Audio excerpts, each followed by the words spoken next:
दोस्तों, विभिन्न को नॉमिनेट करते हुए जो स्टूपिड रीज़न दिए हैं घर वालों ने, वो काबिले तारीफ़ है। सबसे पहले चाहत पांडे की बात कर लेते हैं। चाहत पांडे ने बोला है कि मैं आपको इसलिए नॉमिनेट कर रही हूँ क्योंकि तुम बात को जाने बिना किसी पे भी चार्ज कर लेते हो, किसी की तरफ आगे बढ़ जाते हो, एग्रेशन करते हो। कितनी झूठी, बिल्कुल सफ़ेद झूठ यहाँ पे बोला जा रहा है। आप इमेजिन कर सकते हैं कि विवेन जैसा आदमी, सुलझा हुआ आदमी, जो झगड़ों से इतना दूर रहता है, जहां करणवीर और विवेन की अभी तक 3-4 बार लड़ाई हो जानी चाहिए थी, क्योंकि ये जिस हिसाब से इनकी एक कोल्ड वॉर चल रही है, अभी तक इन दोनों में झगड़ा नहीं हुआ है। और उसको ये कह रही है कि ये चार्ज करते हैं बिना किसी बात को जाने समझे, ये उसकी तरफ आगे बढ़ने लगते हैं, उसे कुछ भी करने के लिए, मारने वारने के लिए।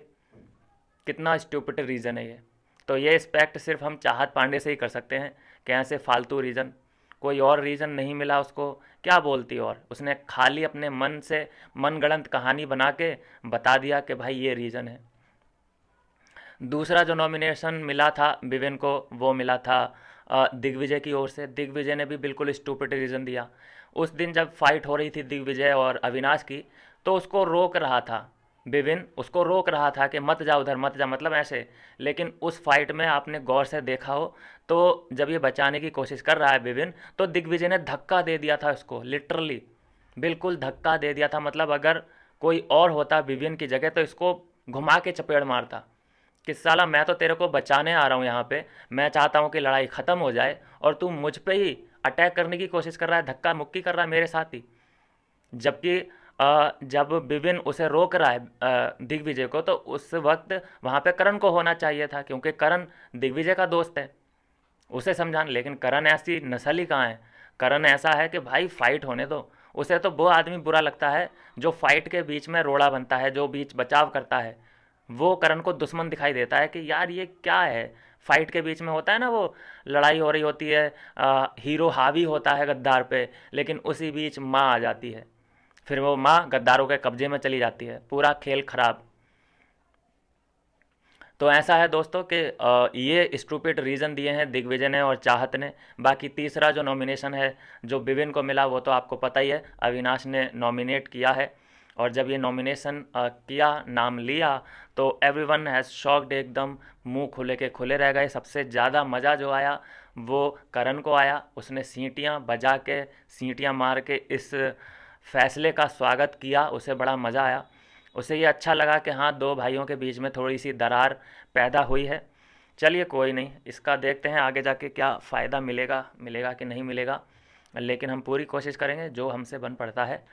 और एक कॉन्वर्सेशन हुई है जो सामने आ रही है, मैं उस कॉन्वर्सेशन को ज़रूर आपको सुनवाना चाहता हूँ, क्योंकि यहाँ से ये क्या सोच रही है शिल्पा और विभिन्न, इनकी दिशा और दशा क्या है आने वाले समय के लिए, वो तय करने की यहाँ पे ये कोशिश हो रही है। लेकिन सबसे बड़ी बात है कि शिल्पा की बातों को समझना बड़ा मुश्किल होता है, क्योंकि वो अ, अंदर उसको क्लियर है कि मुझे इन दोनों के साथ बना के रखनी है, मेरा ट्रायो चलता रहना चाहिए। अगर इनमें से एक भी पहिया इधर उधर गया तो मेरी गाड़ी वहीं पे रुक जाएगी। आप करण की तरफ इंक्लाइंड हो गए, मुझे बहुत बड़ी प्रॉब्लम है ये मैं सच। आप करणवीर की तरफ इंक्लाइंड हो गए हो, मुझे बहुत बड़ी प्रॉब्लम है, ये अविनाश का कहना है। यहाँ पे हमें क्लियर समझ में आ चुका है कि अविनाश, सॉरी, विवेन का कहना है। तो यहाँ हमें क्लियर समझ आ चुका है कि विवेन यहाँ पे क्या कहना चाहता है। अभी शिल्पा जो कहेगी वो आप समझने की कोशिश करना, क्योंकि मेरे तो समझ में नहीं आया ये घुमा, अपनी बातों से घुमाना बहुत अच्छे से जानती है। जहाँ इसको लगता है कि मैं यहाँ फंस सकती हूँ, तो वहाँ पे कंफ्यूज होने की एक्टिंग करेगी, भद्दी एक्टिंग करेगी। अरे मुझे कुछ समझ ही नहीं आ रहा है गेम का, क्या है गेम, कैसे खेला जाता है गेम, मुझे कुछ समझ नहीं आ रहा है। चॉइसेस करने पड़ते हैं। शिल्पा जी कन्वीनियंटली साइड चूज करती हैं। अपने रिश्ते पर विवेन ने शिल्पा से पूछे चुपते सवाल। Shilpa ji against Vivian. I don't know मैं क्या बोलूं उस पे। आई डोंट नो मैं क्या बोलूँ इस पे, क्योंकि अगर मैं बोलूँगी तो फंस जाऊँगी, बयान मेरा जो है वो रिकॉर्ड हो जाएगा। इसलिए आई डोंट नो कि मैं क्या बोलूँ इस पे, स्टेटमेंट नहीं देना चाहती वो। यहाँ क्लियर करना चाहता है विपिन कि क्या है, तुम्हारा रुझान उधर है तो उधर जाओ, मेरे पास मत आओ। लेकिन खुद को कंफ्यूज दिखा के बेनिफिट ऑफ डाउट्स लेना चाहती है ये। कह रहे मेरे को तो गेम समझ ही नहीं आ रहा है, सब लोग पता नहीं मुझे क्यों टारगेट कर रहे हैं। बहुत दिमाग से भी खेल रही है ये। आपने देखा कल एक जो इसने अपनी दोस्त चुम को किस तरह से इग्नोर किया। एक एलिमिनेशन का पॉइंट आ चुका था कि भाई एक एविक्शन चाहिए यहाँ से, तो चुम को किस तरह से करणवीर ने और शिल्पा ने इग्नोर किया है। और जब इस पूरे सिनेरियो का चुम ने गणित समझा तो वो समझ गई कि ये लोग चाहते क्या हैं। कि अगर एक चलो कशिश से इन लोगों ने मुझे नहीं बचाया, कशिश के मुकाबले मुझे इन लोगों ने सेव नहीं किया, कशिश की जगह अगर वहाँ पे अविनाश होता तो तब तो ये कहते कि भाई अविनाश तू भी जा बाहर और चुम तू भी जा, क्योंकि उनके लिए दुश्मनी बहुत इम्पोर्टेंट है। कशिश के सामने नहीं बचा पाए ये चुम को, तो फिर अविनाश अगर अविनाश और चुम होता तो फिर क्या होता। तो ये बहुत बड़े गेम चल रहे हैं घर के अंदर और हम इनको एक्सपोज करते रहेंगे। यहाँ पे क्लियरिटी मांगने के लिए विपिन बैठा है, लेकिन कोई क्लियरिटी नहीं मिल पा रही है, क्योंकि जो वो बोलती है वो उसे पता है कि मुझे कब अपनी बात समझानी है बहुत अच्छे से, और कब मुझे कंफ्यूज दिखना है, कब मुझे रोना है, कब मुझे ड्रामा दिखाना है। इसी में वो धक्का प्लेट करते करते गाड़ी यहाँ तक आ चुकी है।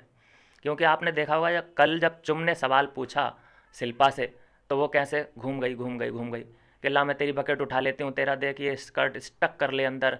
मतलब वो एक सवाल सीरियस वाला पूछ रही है, तो तुम उसकी हेल्प करने की, उसकी चापलूसी करने की कोशिश कर रहे हो, उसकी बकेट उठाने की कोशिश कर रहे हो, उसकी स्कर्ट के बारे में बात करने की कोशिश कर रहे हो, जबकि ये कोई सवाल है ही नहीं।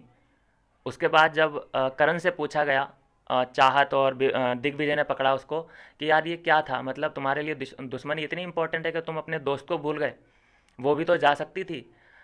तो अरे मेरे को ये वो मेरे को ये होता है कि मैं दुश्मनी भी तो देखूंगा, मेरे को जैसा ठीक लगा मैंने बस, मतलब कुछ भी वो ये कर दो और हो गया। और उसी बीच जब देखा कि यहाँ पे करण फंसता नज़र आ रहा है, तो उसी बीच आकाशवाणी हो जाती है बिग बॉस की कि करण मैं दिग्विजय से एक सवाल पूछ लूँ। अरे सर पूछिए पूछिए सर, आपका ये सब मतलब एक इजाज़त लेनी पड़ रही है करण से। ठीक है, कल भी हमने देखा हर बात में वैलिडेशन मांग रही थी फरा कि क्या करण मैं ठीक बोल रही हूँ, तो करण बोलता था हाँ मैडम आप ठीक बोल रही हो, तब मैडम आगे बढ़ती थी किसी मुद्दे को लेकर। कितना बड़ा प्लॉट तैयार किया गया है यहाँ करण के लिए। ऐसे जिताओगे करण को? समझ नहीं आ रही है बातें, क्या चल रहा है। मिलता हूँ नेक्स्ट वीडियो में नई अपडेट के साथ।